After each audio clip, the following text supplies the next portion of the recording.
Good evening, everyone. Hello.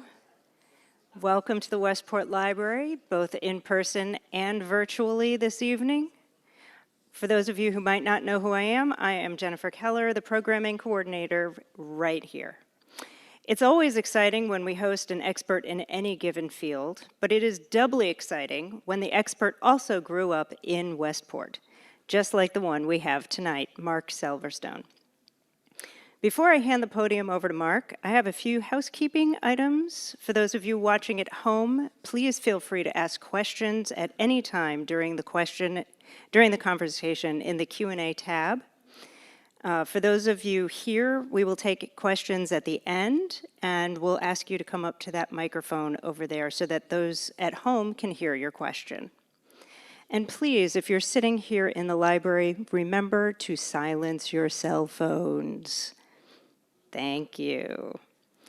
So, without further ado, Marc Selverstone is Associate Professor in Presidential Studies and Chair of the Presidential Recordings Program at the University of Virginia's Miller Center. His books include Constructing the Monolith, The United States, Great Britain, and International Communism, 1945 to 1950, is the editor of A Companion to John F. Kennedy, and general editor of the Presidential Recordings Digital Edition. His writing has also appeared in The Atlantic, the Boston Globe, and the Washington Post. And keep an eye out next fall for the Kennedy Withdrawal, Camelot, and the American Commitment to Vietnam, which will be published sometime in 2022. So without further ado, Marc, tell us a little bit more about LBJ. Happy to. Thanks, everybody, for coming out on a Monday night. Not the usual night to come out, but I appreciate seeing y'all. I was thinking about other times I have been up on a stage in Westport, and my bar mitzvah came to mind, and many of you were actually there. So it's nice to see you again. But really, thanks a lot for coming out. So why do we have these things, these White House tapes? How is it that they're circulating?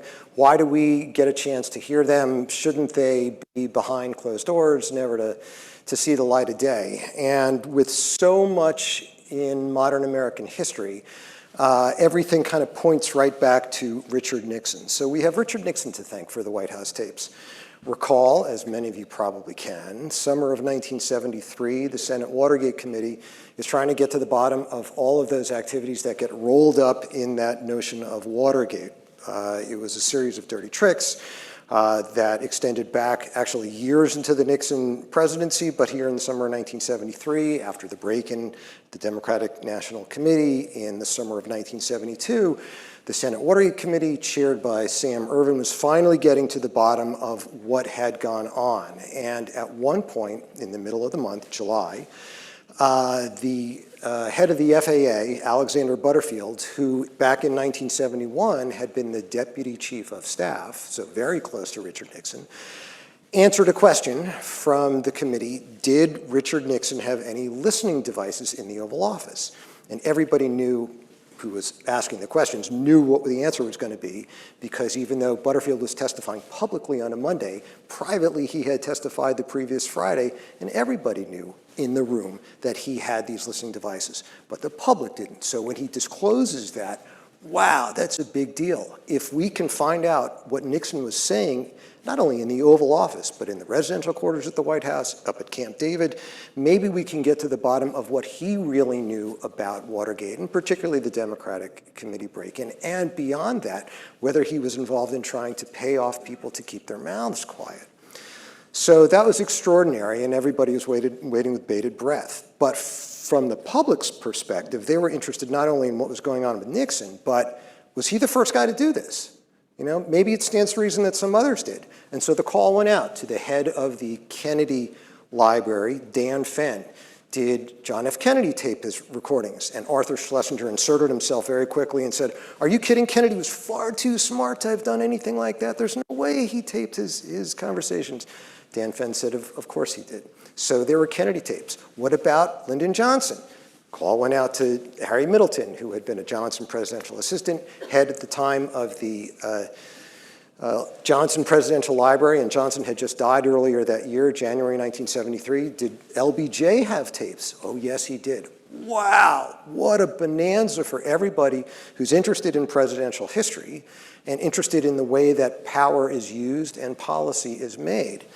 And it turned out that not only did those two guys tape, but their predecessors did as well, starting with FDR in the summer of 1940. Only taped about 8 hours of material, but they were pretty consequential 8 hours of material, starting that summer and ending in the first week of November.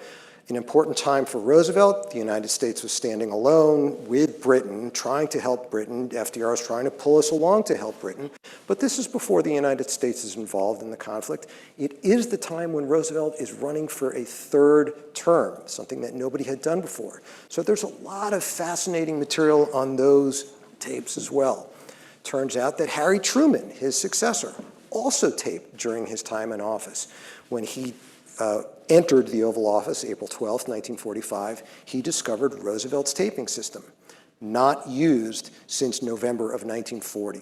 Roosevelt had done it, he had taped, but thought it was improper, and so once he had been elected, he didn't use it ever again.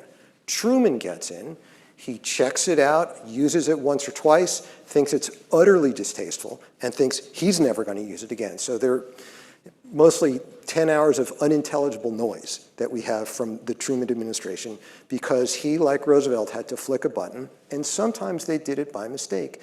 Their knee would hit the button in the well of the desk. So there's a lot of static, but also interesting room conversations, and that's half the fun sometimes is listening to that stuff. Dwight Eisenhower also taped. Not much, about 4 hours. He taped mostly conversations with people who had brought to him some sensitive political matters. It's not entirely sure the rhyme or reason that he used, why he was taping, and it was really scattershot, and talk about unintelligible. We at the Miller Center are committed to transcribing all of the White House tapes. That's really tough going. So I'm not sure when we're going to get to that. But the golden age of taping began in 1962 with JFK. Starting in July of 1962, JFK taped about 260 hours of conversations, most of them meeting tapes, but there are some telephone tapes.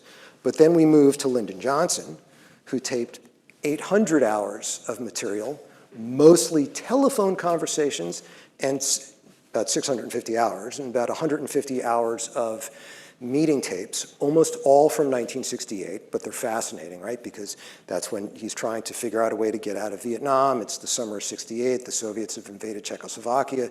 It's great material. And then we get to Richard Nixon, who Johnson had counseled to use a taping system because it will help you when you want to write your memoirs, as Johnson wanted to do, and as we presume Kennedy wanted to do.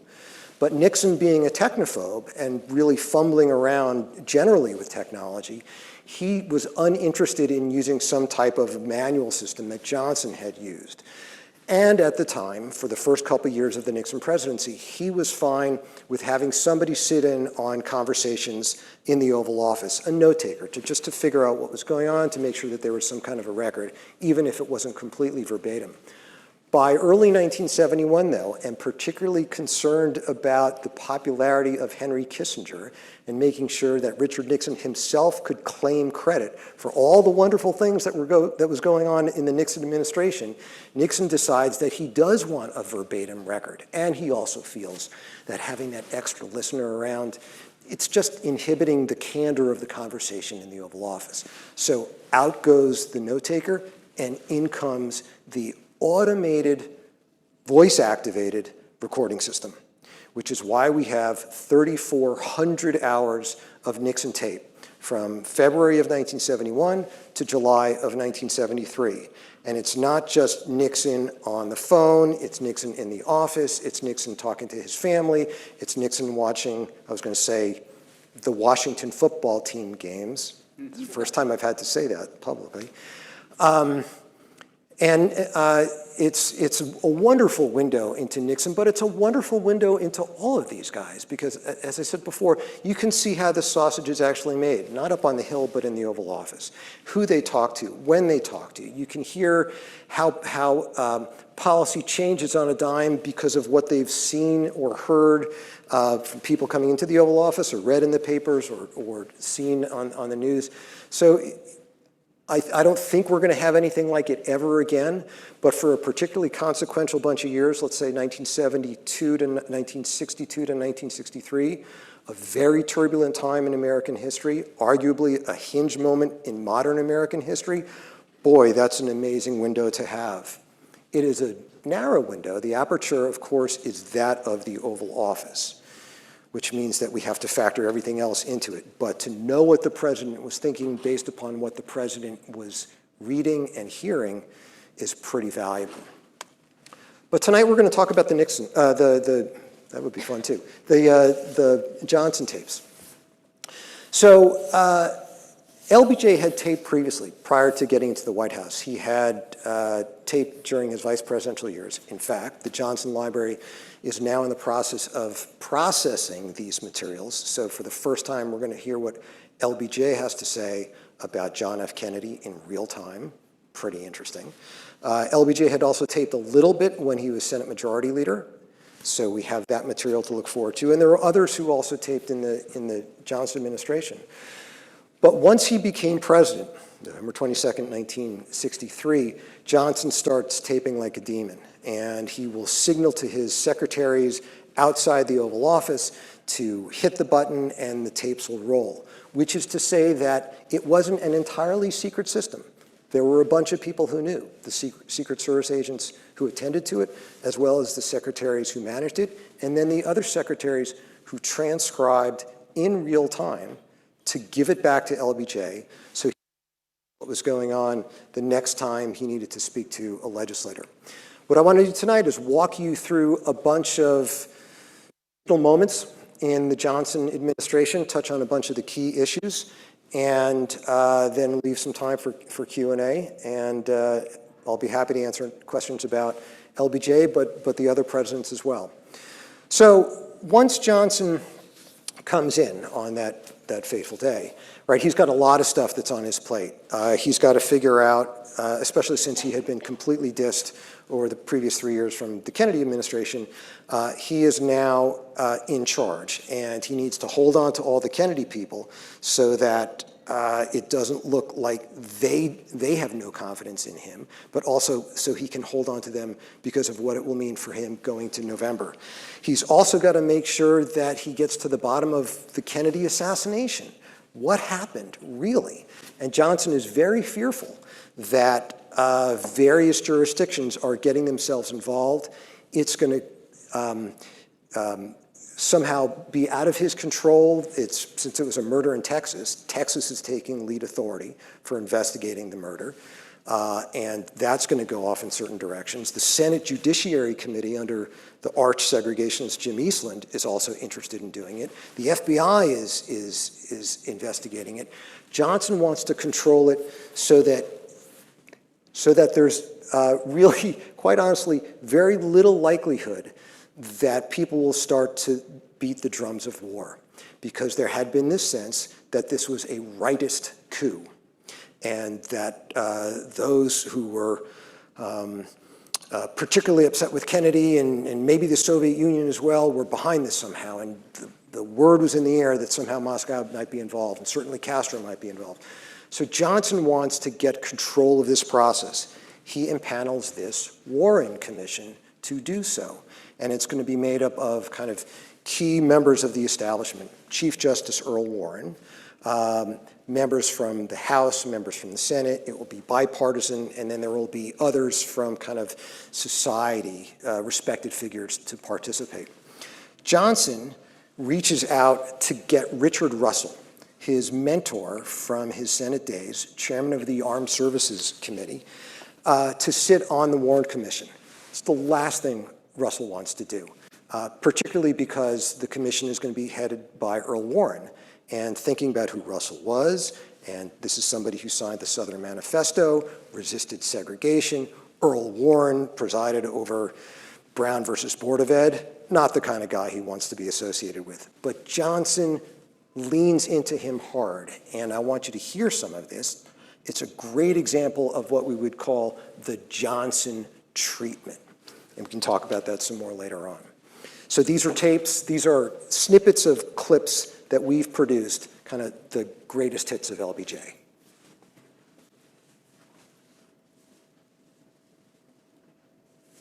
Here's who I'm going to try to get on it. I don't know. I don't think I can get it to come to the court. I'm going to try to. I'm going to try to get Alan Dulles.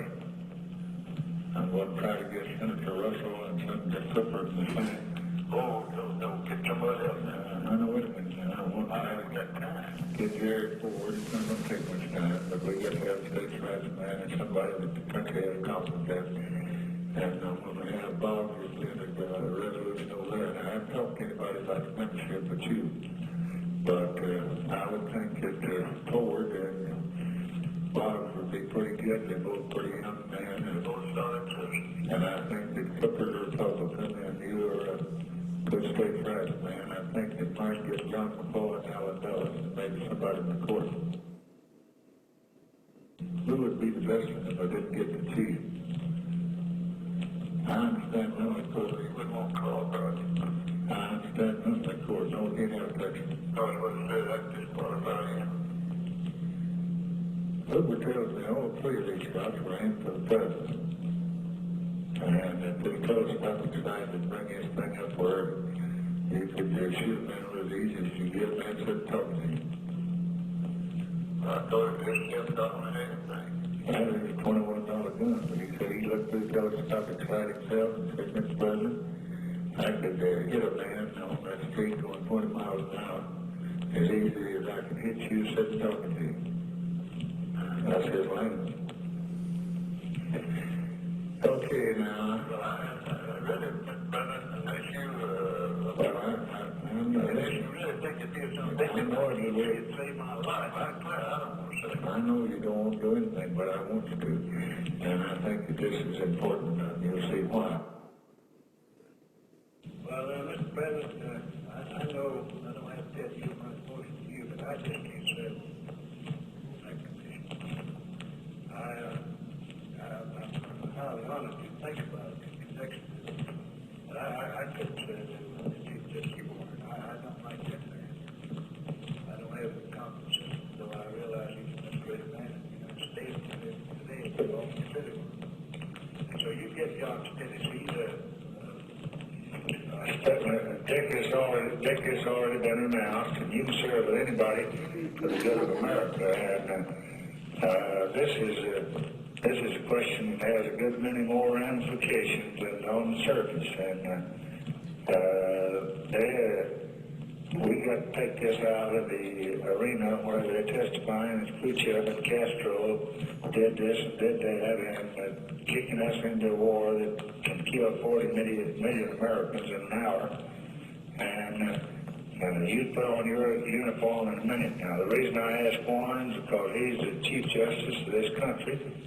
And we've got to have the highest judicial people we can have. The reason I ask you is because you have that same kind of temperament. And you can do anything to your country. And don't go to give me that kind of stuff about you can't serve with anybody. You can do anything. Not only that, I don't think the Chief Justice should have said it. Well, Chief Justice don't do anything he can to save America. And right now, we've got a very touchy thing. You wait till you look at this evidence. You wait till you look at this report. I'm not going to lead you wrong, and you're not going to be an old dog trade. You're not going to be an old dog trade company, but you never turned your country down. Well, this is not me. This is your country. And the members of the Special Commission are Chief Justice Warren, Senator Richard Russell, and I go right down the list. Now, I've got Alan Dulles, John McCloy. But you're my man on that commission. Now, you're going to do it. And don't tell me what you can do and what you can't, because I can't arrest you. And I'm not going to put the FBI on you, but you're damn sure going to serve, I'll tell you that. So it's a great example of the Johnson treatment, and it comes in many forms. And one of the ones I like, somebody who lives in town, right? Joe Califano. Califano was down at the LBJ library, at the LBJ ranch. He was just coming on, came over from the Pentagon, and Johnson's peppering him with questions about urban renewal and housing, immigration, and they're in the LBJ ranch pool. And Johnson maneuvers Califano over to the deep end, and Califano's treading water, and Johnson's just bearing into him again and again. You're going to do this, you're going to do that. And Califano's treading water, and all he can do is say yes. And then he later realized that the whole time LBJ was standing on the pool floor. So it's a great example of somebody who knows how to use power in its many forms. Nobody quite like that, like LBJ. I guess here's another example of a treatment, of the treatment. He needed to, as I mentioned before, stay on good terms with the Kennedy family. He needed them for his run in November. He knew that there were a whole bunch of people coalescing around a Bobby run, whether that would be a Bobby run for the vice presidency or a Bobby run for the presidency.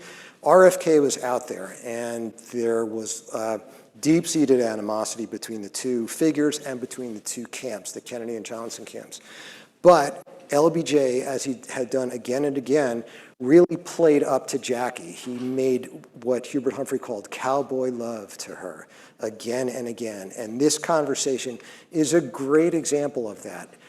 Johnson talking to Jackie, keeping her on board, and there would be fascinating interactions over the course of the next several months. And keep in mind, this is December 1963. About a month later, Jackie would give her oral history of the Kennedy years to Arthur Schlesinger as part of the Kennedy Library oral history collection. She just completely badmouths him throughout that oral history. Think about that while you're listening to this conversation right here.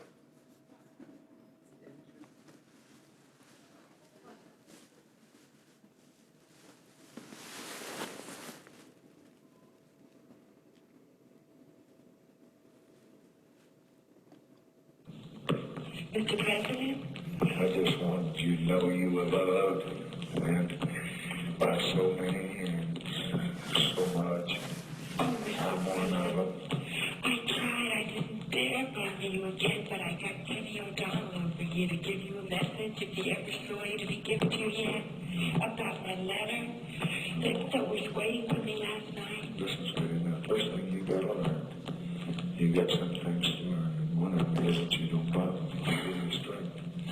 But I wasn't going to send you one more letter, and I was Don't just send scared me you'd anything, answer. don't send me anything, you just come over and put your arm around me, that's all you do.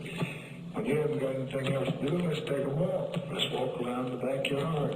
And just let me tell you how much you mean to all of us and how we can carry on if you give us a little But space. you know what I want to say to you about that letter? I know how rare a letter is in a president's handwriting. Do you know that I've got more in your handwriting than I do at Jack now? And for you to write it at this time and then to send me that thing today of, your tape announcement and everything. I want you to just know this, that I told my mama a long time ago when everybody else gave up about my election in 48. Yeah. My mother and my wife and my sisters and you females got a lot of courage that we men don't have. And so we have to rely on you and depend on you, and you got something to do. And that's the president relying on you. This is not the first one you had. So there are not many women you don't run around with a good many presidents. So you just bear that in mind. You got the biggest job of your life. I ran around with two presidents, something to say about me. Okay, anytime. Goodbye, Thank you for calling, Mr. President. Goodbye. You come back. I will. So invariably somebody says, I got to take a shower after that. And it certainly seems to be the case. But boy, Jackie's pretty swift too. She's got a great political sense. She knows exactly what's going on, and she plays it very well. One of the signal issues during the Johnson years was, of course, Vietnam. And I'd like to play a clip that recounts a conversation between Johnson and Senate Majority Leader Mike Mansfield, a Democrat from Montana, who had been recognized as the Senate's real kind of eminence grise on Asia. He had been a professor teaching Asian history before. He was the person everybody looked to. And he was a team player, kind of a different Senate Majority Leader than the person he's speaking to here. So Johnson is speaking to Mansfield in June of 1965, so it's an important time in the war. It has come after Johnson has inherited the close to 17,000 U.S. military advisors already there when Kennedy died. It comes after Johnson has escalated by another 7,000 in 1964. It comes after the Tonkin Gulf incidents later that August when the United States first bombs North Vietnam. It comes after the program of sustained bombing of North and South Vietnam in Rolling Thunder in March of 1965. It comes after Johnson has deployed Marines to guard the bases that those bombers and jet fighters are taking off from, so that there are now ground troops. It comes after Johnson has allowed those Marines to go on active patrolling. They're not just guarding planes, but they're going out to kill. So it's come after a long stretch of escalatory options in Vietnam. And here is one more, because the day before this call, Johnson has gotten a cable from the chief of U.S. military forces in Vietnam, the head of MACV, William Westmoreland. And Westmoreland says, unless he gets these 44 battalions, which is going to be over 100,000 troops, South Vietnam is going to lose. And that's the fear that Johnson has every step of the way. He's not going to be a president who loses the war. He's not going to tuck tail and come running home. So he's going to stand tall, and we can talk about some of those dynamics later if you want. But in this conversation with Mansfield, the question is, okay, Westmoreland has asked for what's going to be 150,000 troops. What do we do with that? Do we go to the Congress? We got Congress to give us the authority to wage, or at least to defend American interests in the Tonkin Gulf and Vietnam. That's what the Tonkin Gulf was about. But Congress didn't say, launch a ground war in Vietnam. So do we ask Congress for permission to do it? What happens if we have a long debate? What does that mean for his presidency? So it's a question that they're going to debate here. And ultimately, Johnson's not going to go to Congress or the public with that.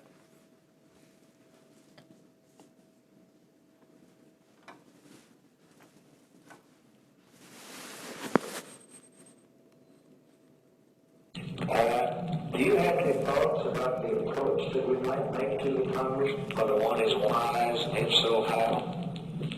Well, if we take another approach to the Congress, I think maybe the rope will go off this time, because people who have remained quiet will no longer remain silent. And I think it would be too much of the same thing being applied too soon, one after the other. We've got the resolution, we've got $700 million, now we've got the decom thing, and this come up. I think you'd be in some trouble. I know. I think you might have got to have the debate, right? Yes, sir. Do you think you will send all these troops without a debate? No, sir. I think that we've got too many in there now, and we've been bombing the north without any appreciable results showing for us in the south. I think that this thing has got to be something in the south some way. It's not a question of law. It's not a question of bombing Hanoi or fight bomb. It's just something that's going to take a lot of consideration, a lot of concentration in the south, and something to be done to try and revive, as I know they're trying to, I was seeing it for a Cambodian conference dealing with Cambodia.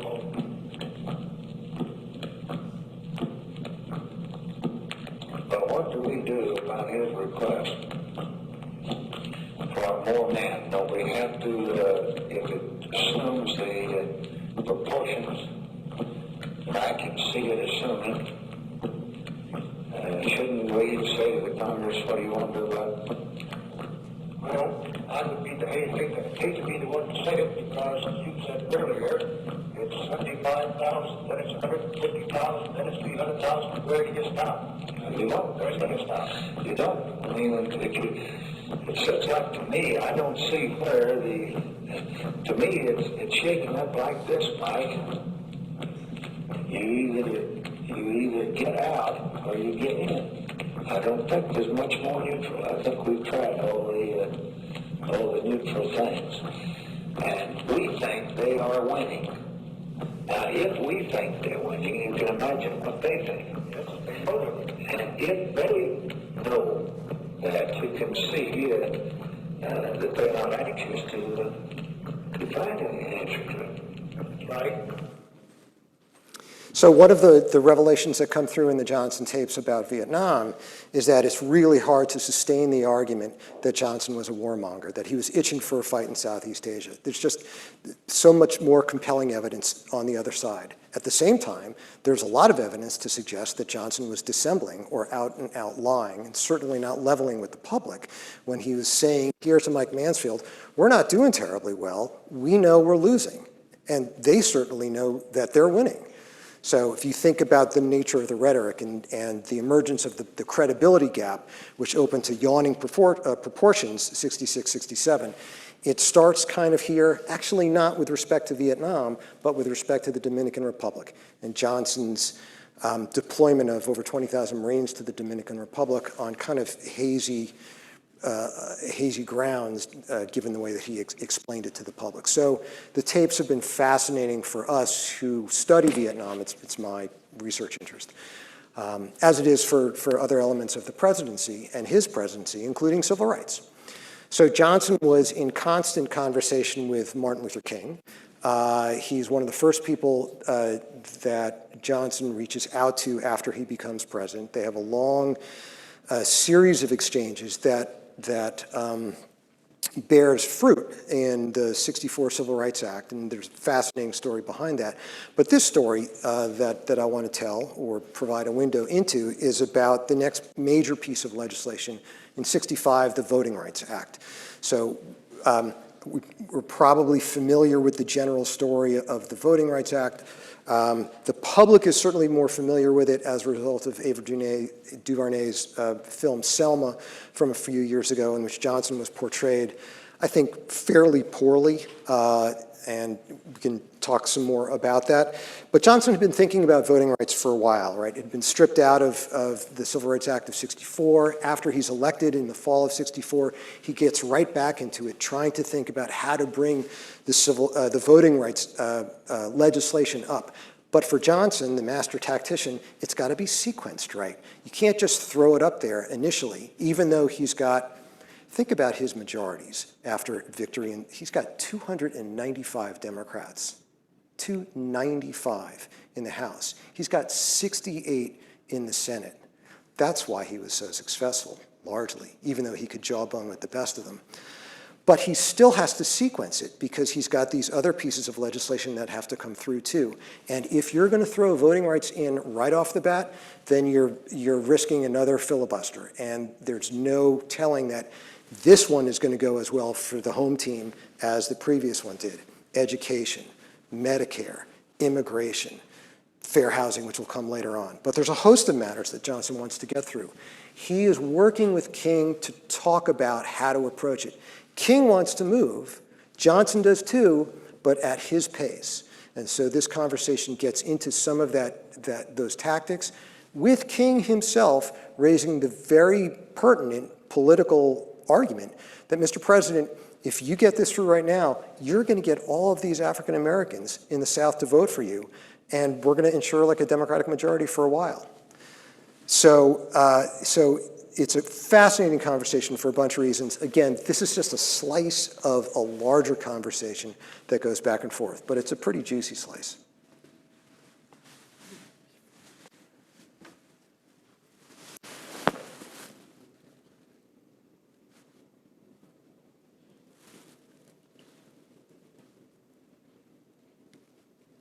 There's not going to be anything, no doctor, as effective as powerful.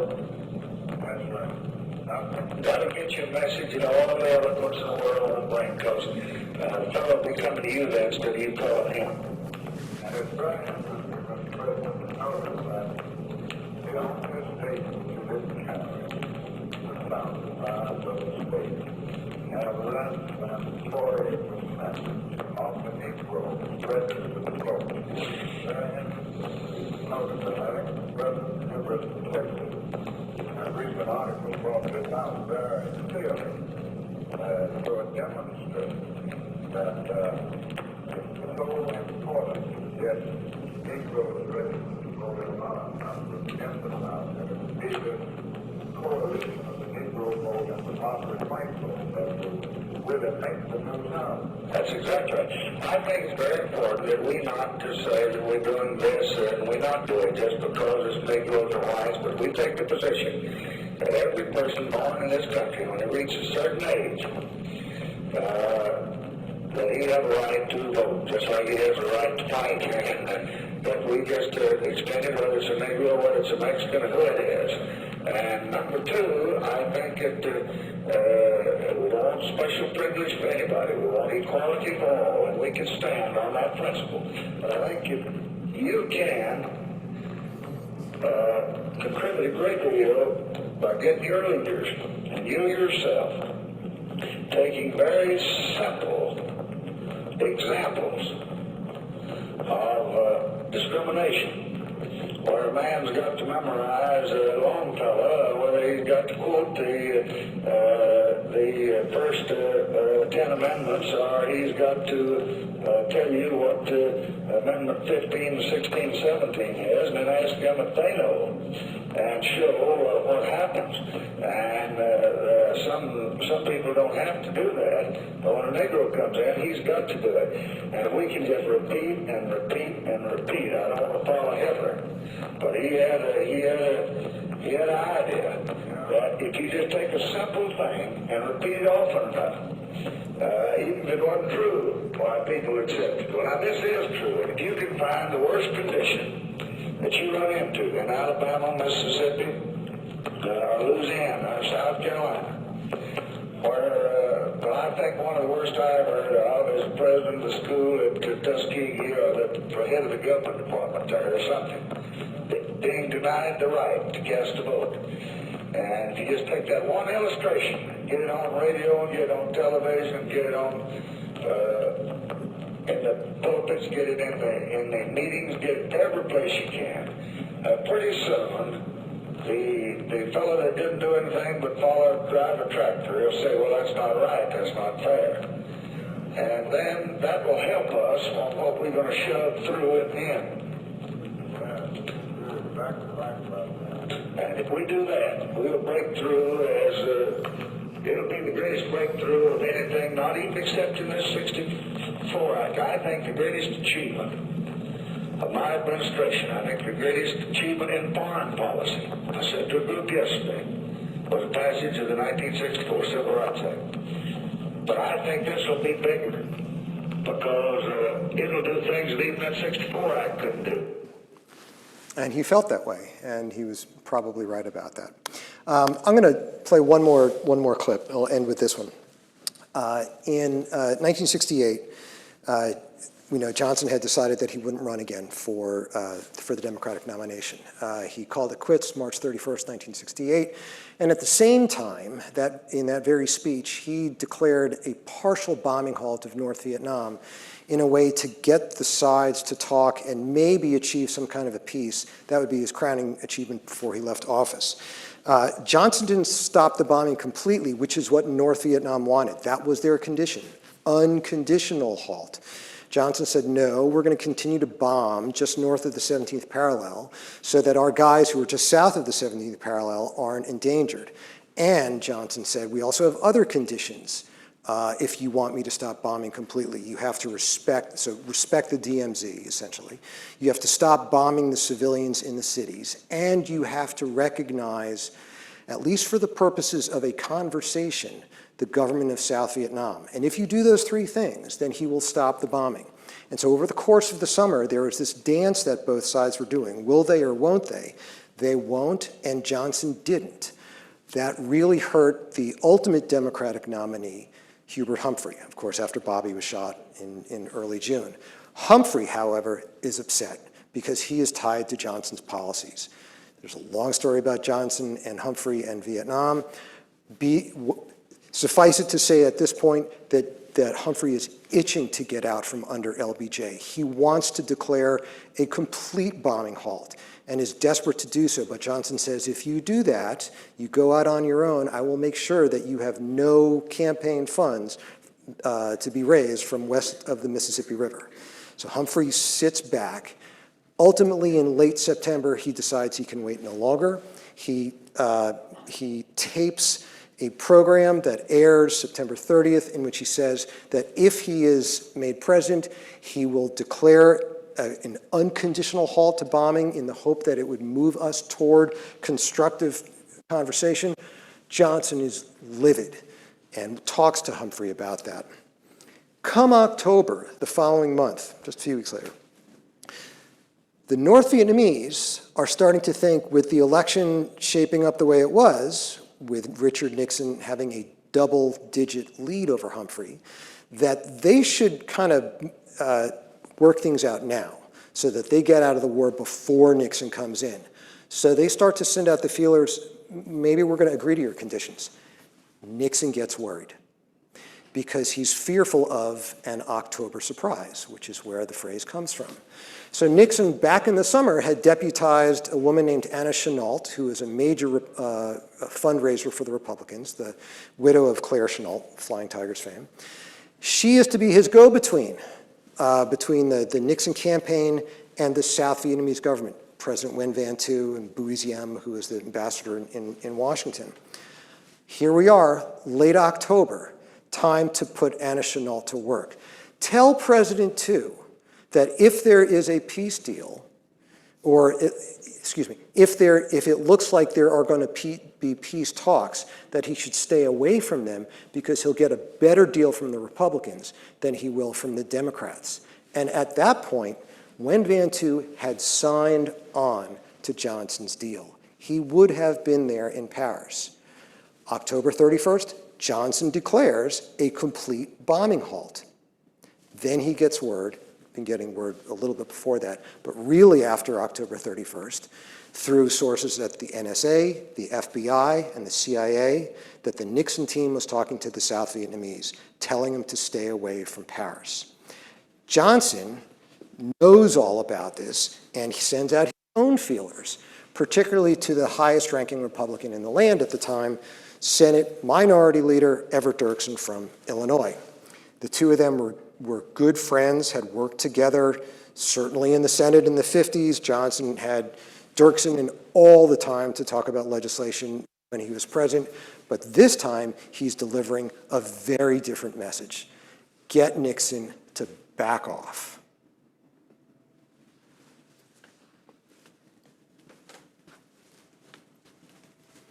And I'm sorry for the delay. This is just how it's rendered for people who are watching at their leisure, and I'll tell you how you can do that for these and other tapes later on. And here's the latest information we got. The agent says that they just talked to the boss in New Mexico, and he says that you must hold out. That just hold on until after the election. Now, we know what Chu is saying to them out there. We're pretty well informed on both ends. Nixon's man traveling with him today said, quote, that he did not understand that Chu was not aboard. Did you see that? No, I don't think I did. We don't know. We have no idea. He speaks through these unknown people. Now, we told Nixon, as we told you, that, well, let me get the transcript. While this was going on, we went out to Chu and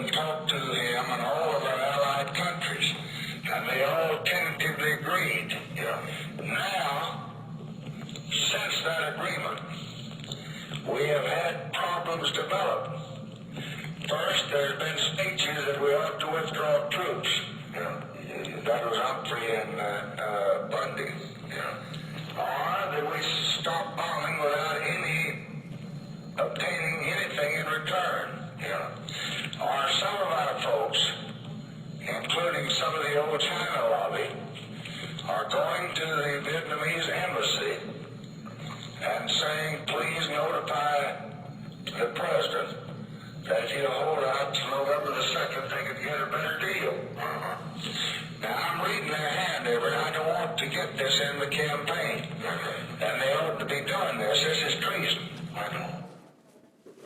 And it goes on, and there are a bunch of interesting conversations that touch on this later, including kind of an early conference call between Johnson and a lot of his top aides in which they essentially reason with him or provide him a compelling rationale not to publicize it.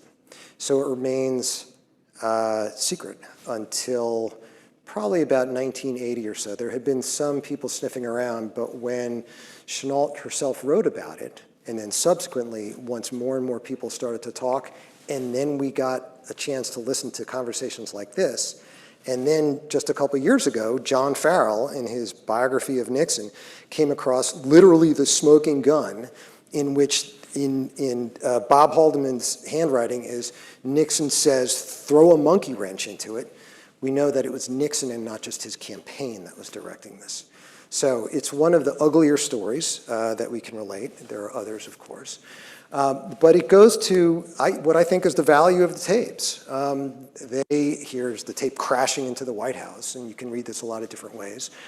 One value is the transparency it provides. Now we get a chance to peek into the Oval Office and hear what people are saying, people who we have put in power, right? They are discharging their duties as we have asked them to do. And so since they're doing the public good, I think it's valuable that we know what they say. Perhaps not at the moment, but then later on as well. The tapes certainly humanize the president, and even Richard Nixon comes off as a more human, if not humane, figure, especially given all the four-letter words and the racist comments that we have from Nixon. And at times, Johnson is no better, and Kennedy doesn't sound like an angel either at times.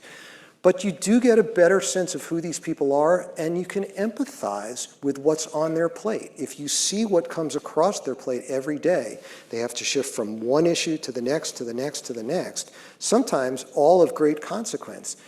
It provides a better understanding of the limited information they have and the major decisions they have to make with that information. But we do get a better sense, as I said at the beginning, of how power in its rawest form is used. And I feel quite fortunate that this is my gig, and I get a chance to do this all the time. So thanks for listening. I'm open to any questions you have about the process, why we're doing it, and the taping regimes of the various presidents. Appreciate it.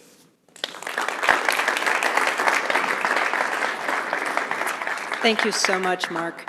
If anybody here in the library has a question, we are going to ask you to walk over to the microphone. It is on, so you don't have to worry about anything. Just ask the question into the microphone. That way everybody at home can hear.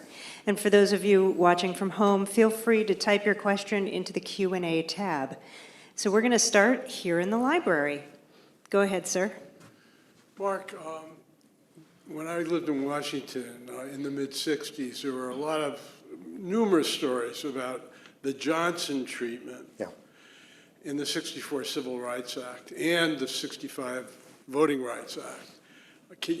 With respect to the '64 Civil Rights Act, can you recall any such instances, especially with Dirksen and some of the Republicans?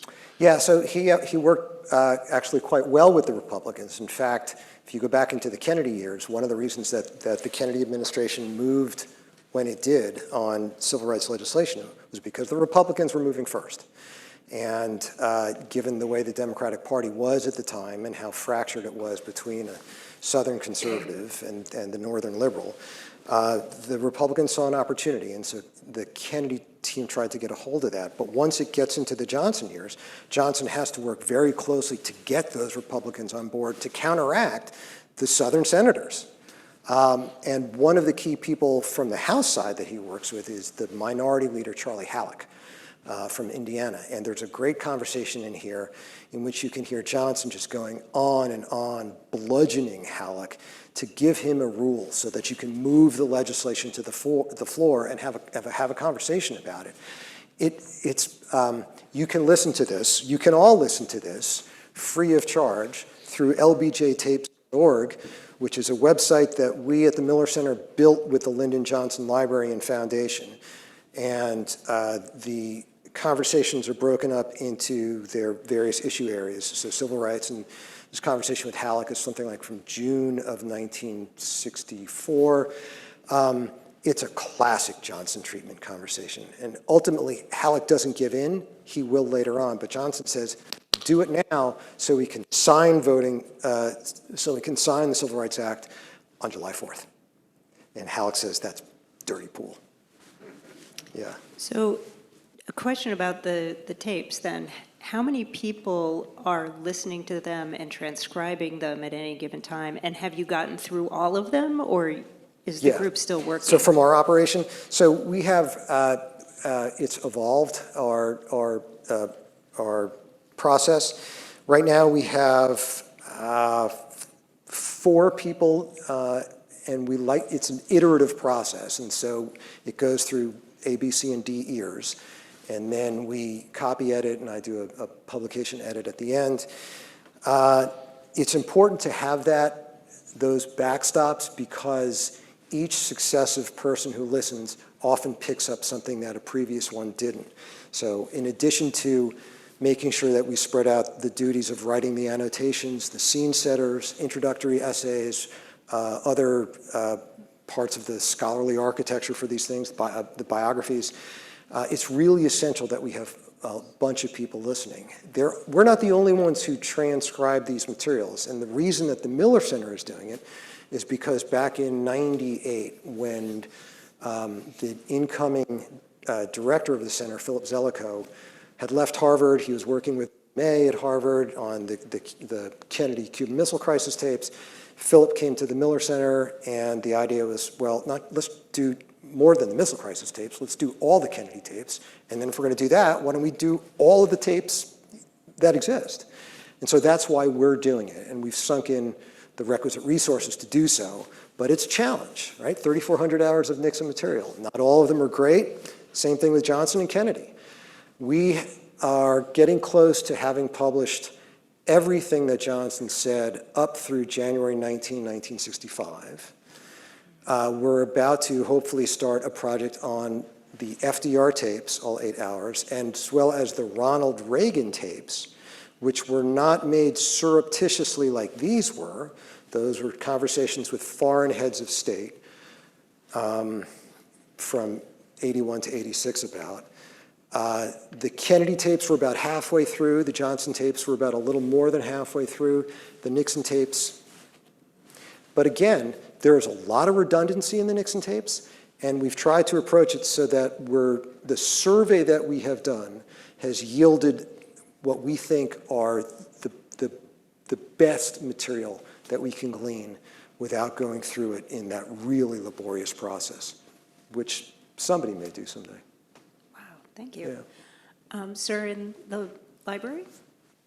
Nobody on the Zoom? Okay. No, it's you. Mark, great to see you. I've often told Mark I wish I had his job. Sounds like the most amazing job.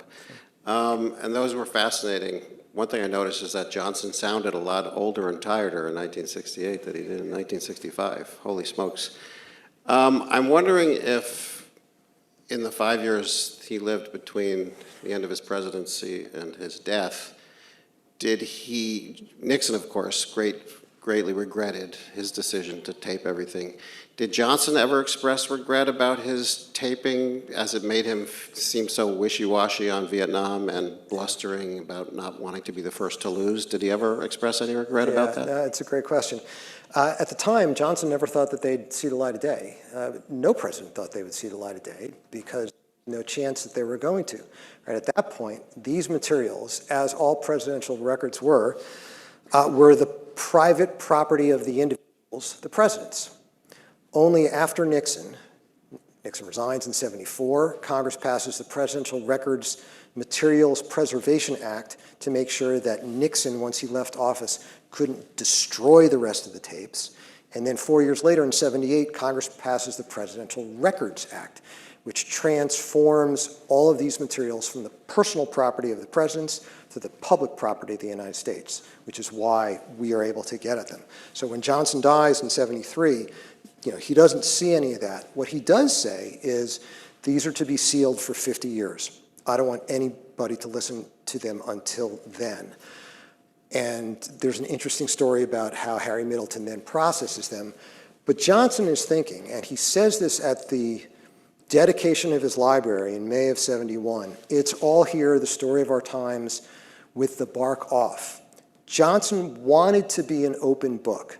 He thought this would benefit the country, and I have a sneaking suspicion that he thought he might have come off better in the end too, because Johnson's image at the time was not terribly good. I mean, his numbers were through the roof in early '64, like 78% approval, diving into the 30s by the end, and you're right about him sounding awful. One of the reasons why we've actually included the snorts and belches and sneezes, because we think that if we can track those sufficiently, they do line up pretty well with those moments of great stress in his life.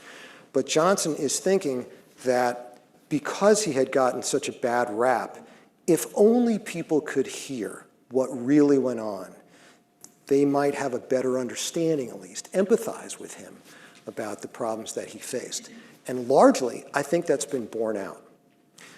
Perhaps not the case with Richard Nixon, although I think Mike Dobbs has a book out now which tries to make the case that Nixon actually does come out better than most people portray him because of his tapes. Okay, so we have some questions from the audience at home. Sure. Do these tapes tell us that the use of and misuse of power is ingrained in our culture? Well, I don't know if it's ingrained in our culture. I would imagine that most every culture has an experience with power, and some people wield it well and some people wield it poorly. I think that for those people who run for president, I think there's a certain ego involved, right? For good as well as ill, simply to believe that you have the chops to pull this off, this hardest job in the world, at a time when they were supposedly the leaders of the free world.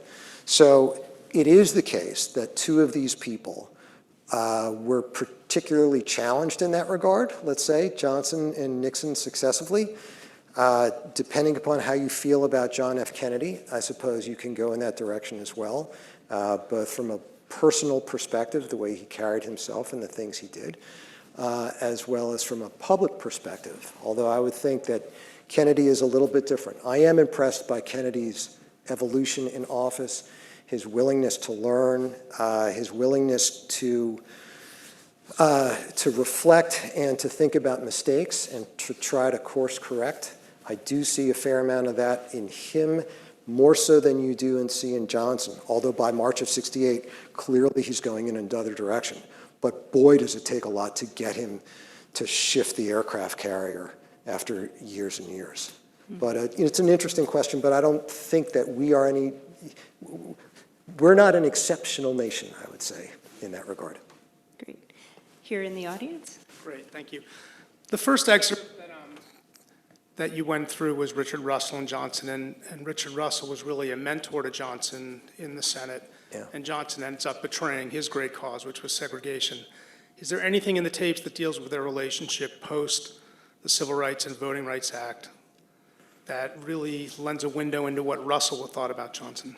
Right. So yes, Russell was very, very unhappy with Johnson, particularly since he thought he had groomed him quite consciously to be a president. This is at a time when the South was part of the United States, but not really in a way. It was a separate society, and many of those in charge liked it that way. But given who Johnson was, and given his emergence in the 1950s, many Southerners pinned their hopes on Johnson, that he would be the one to kind of bring the South back into some type of national stature and perhaps heal the wounds from so long. They were right in that regard, but they didn't count on Johnson kind of turning, as you say. Johnson says to Russell, I'm going to have to do this, Uncle Dick. I know you're not going to be happy with it. And Russell says, just kind of be easy on this, because Russell himself knows that he can't fight this any longer, right? Everett Dirksen says, there's nothing stronger than an idea whose time has come. And the Southerners recognized it, Russell more so than anybody else. He just wanted to make the evolutionary process slow enough so that he and his constituents could eventually stomach it. As far as the 66 to 67 tapes go, it's a great question, and I haven't spent as much time with those materials, honestly, as I'd like. It's something that we want to do, and I guess I'll be around long enough to do it. We're all reaching, you know. We'll get the answer next time. Thanks. Yeah.